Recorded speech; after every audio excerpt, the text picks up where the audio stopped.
Thank you. Thank you, everyone, for being here today. Good afternoon, ladies and gentlemen.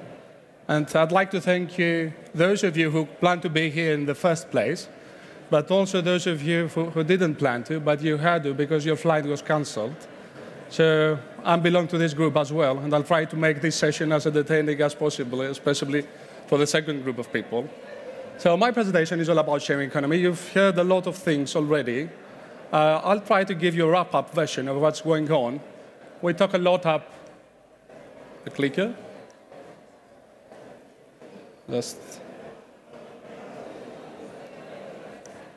We talk a lot about the key drivers and challenges behind the evolution of sharing economy. Well, I'll provide you with some statistics, some latest trends, and a lot of regulatory updates on what's going on the last 6 months. It has been a really, really busy 6 months for the regulators, with a lot of activity taking place in both sides of the Atlantic. And we will end up with some key takeaways for destinations and the tourism sector as a whole. To understand how sharing economy works in the first place, and before defining it, we need to understand how it originally emerged. And to do so, we need to realize that the major driving force for sharing economy to emerge has been the fact that the global economy is in a huge transition the last 10 years. And I'm not saying that because I'm from Greece, and since most of the economic models doesn't seem to be working, but because all major economies, all major Western economies since 2008 has fallen into recession at least once, while all emerging economies and markets have seen their growth rates slowing down at the very same time. At the same time, we've seen the average wage levels remain stagnant for the last 8-9 years, forcing people to seek for alternative incomes and using peer-to-peer services and peer-to-peer platforms as an ideal medium to do so. Eventually, when the global economy does not produce a sufficient level of wealth, inevitably you need to share. You need to share these assets you already produce, those idle assets that are already there. So we're gradually moving from a linear economic model where we used to produce, use, and then throw everything to the garbage, to a circular economic model where we use and recycle pretty much everything, even if this is our time. So you might have heard of sharing economy with many different definitions: open economy, on-demand economy, collaborative consumption, collaborative economy, many different terms pretty much referring to the very same phenomenon. Gig economy is the latest hype term that is used a lot in Washington especially. But at the end of the day, there is a huge question over that. Is it really sharing? Well, it's just a word. The truth is that more than 95% of what we define as sharing economy include some kind of financial transaction. And it's quite commercialized. So it's not really sharing, but it is a new economic form and model. But people used to share for thousands of years. What has really changed is the fact that of mobile revolution and the fact that P2P services became much more accessible in real time through the mobiles and the smart technologies. As expected, there is a huge growing demand, since more than 50% of people are already aware of peer-to-peer platforms and services, according to the flash barometer that went out from the European Commission a few months ago, while 2 out of 5 think that sharing those services that are provided by peer-to-peer platforms are much more conveniently organized than those of the traditional red hat sector. These figures are significantly higher in the US, with more than 80% of people having already experienced the sharing economy service in the last 12 months. But if you get closer to those studies, you'll get to understand that the only sector that sharing economy really outperforms, at least at this stage, the traditional red hat sector, is the value for money one, which in a great extent, at least according to a latest study by Financial Times, is very much dependent on those tax benefits that sharing economy providers are enjoying. and those legal regulations that they don't have to comply with. Inevitably, when we talk about sharing economy, we can't avoid talking about Airbnb and the rapid growth that Airbnb had these last years. It's indicative of the growth of sharing economy as a whole. The accommodation giant has, for 2016, experienced 130 million guests and approximately 1.6 billion revenues. They have the same market evaluation with Marriott International. Fast climbing one, Airbnb is actually doubling in size every couple of months. And they expected to get 60 million bookings in 2020 from 10 million bookings, which is now. In fact, it's now the second largest accommodation provider, both in terms of listings, but also in terms of revenue, second only to Marriott, and this is only because of the recent acquisition with Marriott, between Marriott and Starwood. In fact, it took only 5 years for Airbnb to reach the same number of listings that Hilton, Marriott, and Intercontinental managed to get in 100 years collectively. But it's not just Airbnb. There is a huge ecosystem of hundreds, even thousands of P2P services out there, and many of them working as plugins for Airbnb. And what we've seen the last 1 year is the switch of the strategy of these P2P platforms from vertical providers of single services like accommodation or transportation, which is Uber, to 360, to integrated agencies, pretty much offering services and products to every single stage of the tourism distribution system and the tourism value chain. Airbnb, following Google Trips, have launched their own version of Airbnb Trips, a project that Brian Chesky, Airbnb CEO, has worked personally the last 2 years on, and which is expected to have a double-digit percentage of Airbnb's annual revenues in less than 3 years' time. Facebook also recently introduced that, the City Guides, and we pretty much see that these 3 platforms are now competing to who will be the leading, who will have the leading role on the experience provision in the tourism sector. As you expect and you already know, tourists and visitors already like it, and this is something that has been massively reflected in all major studies.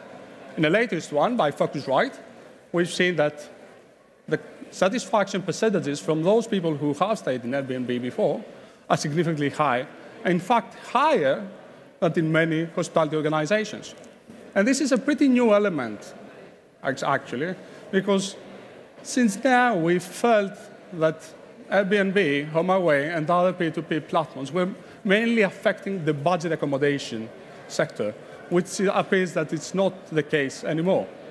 Those 4 stars and 5 stars hotel companies are now being affected and are being massively exposed to Airbnb and other P2P platforms compared to budget accommodation. The driving force behind that, as expected, are millennials, the age group of 18 to 34 years old, which unfortunately I don't belong anymore, and which is going to be the 50% of all travelers by 2025, and are going to outnumber baby boomers by 30 million by the year 2030. Millennials is the first post-war generation that prefers to have access to stuff instead of ownership. It's the first generation which has less houses, cars, and credit cards than the previous one. And that's very indicative of how they experience and they consume things. But it's not just millennials. If you get a close look on the numbers, you will understand that senior citizens, 50 plus and 60 plus, are getting much more familiar with sharing economy and P2P platforms, and their usage percentages are also growing. But most importantly, the generations that follow us, Generation Z, is going to be the first 100% sharing economy generation who wouldn't even be able to tell the difference between the traditional rental sector and the P2P services that we experience. But it's not just something that consumers like. It's not only a demand-driven phenomenon. Sharing economy is heavily funded and is very, very much supported at high policy level. Just some indicative numbers showcase that sharing economy startups managed to raise up to $12 billion the last 6 years, and they have an estimated market evaluation collectively of $130 billion. If you consider that only Uber and Airbnb account for the 100 billion of it, we understand how much these peer-to-peer giants actually define the whole sector. But as I said before, it's also high policy driven. As an alternative form economic model which allows flexible working, multiple types of works, additional income, is something that policymakers have seen as an attractive alternative from the very beginning. Federal laws in the United States are facilitating to the growth of sharing economy. There are also a lot of funding instruments to this direction, and there are strong lobbying efforts from all major P2P platforms to get this kind of advantage. In our region, European Commission has recently announced their plans to spend €24 billion in circular economy, a major part of it which is for sharing economy activities and entrepreneurial initiatives. It's indicative that a term which was until very recently used only as a hype term between start-uppers, disruption, is now an official term within the European Union documents, and most specifically in Horizon 2020, which is the official funding tool for the small and medium enterprises, where it is made clear by the European Commission that priority will be given to those enterprises, to those entrepreneurs who will aim to disrupt the traditional red hat sector. The European Union went one step further and last June published the EU guidelines on collaborative economy, a much more diplomatic term, I must say, for sharing economy as well. So in this document, the European Union recognized the positive part of it, that it's good for the competition, it lowers down the prices, it creates new opportunities and flexible working models, but also address the impacts and the tensions that these new models, which are mostly unregulated yet, are bringing to the traditional tourism sector. And they end up with a very clear call to both national and local authorities to come up with proper regulatory, with new laws and legal systems based on certain economic impact assessments.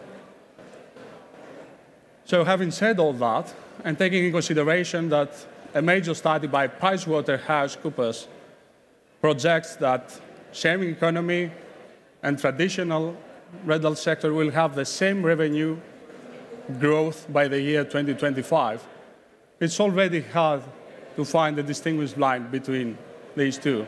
And it's probably false to define sharing economy as an alternative for this economy. It's already integrating from one. But as every single major economic transition, it brings with it challenges, and in many cases, collateral damage. Issues like taxation, zoning regulation, high real estate prices, which made affordable housing for local people a problem, and of course, consumer protection issues have been raised through the rapid growth of sharing economy. You see, sharing economy works well when everything goes well. But what really happens when someone breaks your car, when someone steals something from your house, or damages your property? Of course, there are insurance schemes there, but those of you who really know the details and have experienced that, you know that there is a huge legal dispute that you have to go through in order to be compensated, compared to those laws that a traditional hotel is complying with. And this raises the issue of what we academically call asymmetric information. We people tend to choose products or services based on the information that we have available. So when we are in a hotel and or in a restaurant and we had a food poisoning, we immediately think that the laws that comply with it apply. And we made this thought when we use P2P services as well, although the legal framework is not there to comply with. Of course, reviews help a lot to this direction, but the reviews are mainly focusing on the quality of the services and not the legal liability. So this is where there is a huge issue that creates a not level playing field for the traditional rental sector. So how cities and legal authorities are dealing with it? In the first 2 or 3 years of the sharing economy evolution, things have been very stagnant. Most of the city authorities and regulators had a very neutral approach, trying to observe and monitor what's happening. The last 6 months, we're experiencing a massive regulatory activity. So we see 4 different types of it. In many places, regulators just let the market to self-regulate itself. In those big cities where the high visitor flows, creating lots of tensions with residents and issues of affordable housing like Berlin, Barcelona, New York, and many others, we have hand-in-hand, very harsh regulations with very high penalties. In some other cities, like Amsterdam, Portland, and Seoul, there is an effort to have a customized approach, trying to fit the sharing economy regulatory framework on the size of their tourism and the way their tourism ecosystem works. But the vast majority of cities and national authorities are still applying a wait-and-see approach. So let's make a short tour around Europe. Amsterdam, probably the first city who adopted a friendly, a positive position in sharing economy, have recently decided to bring a 60-day limiter on the days that you actually rent your property, because at 20%, and many data, there is data here which says that this percentage is much higher, were not compliant with the law. Same thing in London, although the UK government recently launched a public policy document claiming that they want to become the sharing economy capital of the world, came in contrast with the London authorities, where the new mayor said, although he remains friendly, affordable housing for Londoners is his core priority. And this is why they also applied a 90-day cap, very similar to the one that Amsterdam adopted. Paris has launched online maps to facilitate registration and monitoring of sharing economy activity. At the same time, Barcelona went one step further by penalizing both Airbnb and HomeAway with a fine of 600,000 euros. And in Berlin, they went even more harsh into them by completely banning all sharing economy activity. However, the local court last August have objected on this decision, and they limited the ban only for primary residences. Moreover, there are some positive examples as well, like Lisbon, Portland, which they work together with peer-to-peer services to collect and remit taxes. In fact, 10% of the tourism tax income that Lisbon is having comes now from revenues that are collected by Airbnb. So, are these P2P platforms paying their fair share? Definitely on paper. Airbnb is making a huge effort the last 3 months to diminish these tensions and become and get much closer and much more negotiable with the local authorities. They've recently launched the policy tool chest, which is a roadmap on major issues like ownership, legal liability, taxation, and consumer protection. HomeAway also launched a law enforcement tool and host training lessons for this purpose, while Brian Chesky recently claimed that Airbnb plans to launch 700 tax agreements with city authorities until the end of this year, while 200 of these are already signed. So if you belong or if you represent a city authority and you want some additional revenues, the door is open now, and maybe it's a good time for you to negotiate with Airbnb. So how the tourism sector reacts into all these major transitions? Well, that was most of it pretend that it's not there. Even those who know that it's there, they choose not to do a lot about it. Especially the small and medium enterprises that seem to be more affected by this phenomenon. Of course, formal organizations like HOTREC, the European Trade Union for Hotels and Restaurants, and AHLE, which is the American Hotel and Lodging Association, are going very hard on peer-to-peer platforms. In the United States, they have lots of legal disputes in different places like San Francisco and New York. But overall, reactions and productive strategies are not taking place. But what about the big players? What the big hospitality giants or tourism companies are doing for that? It seems that after 2 or 3 years where they were still observing the phenomenon, that now they're getting much more aggressive and they're gradually embracing it and integrating it into their business models. Accor is probably the most representative example. They have recently acquired One Fine Stay. One Fine Stay is a similar platform to Airbnb, but it's only focusing on luxury apartments. They also acquired 30% of the Oasis collection apartments, breaking into the short-term rentals. Expedia acquired HomeAway, which is Airbnb's biggest competitor. And Houseship, Flipkey have also been acquired by TripAdvisor. So there is a massive wave of acquisitions now taking place, which is indicative of where the industry now goes. Uber and Hilton, and also Uber and Starwood, has recently launched a partnership for VIP transfer services for their VIP clients. Marriott went more innovative than the other companies, having realized that they're losing market segment by platforms like Airbnb in the United States in their core product, which is accommodations, rooms.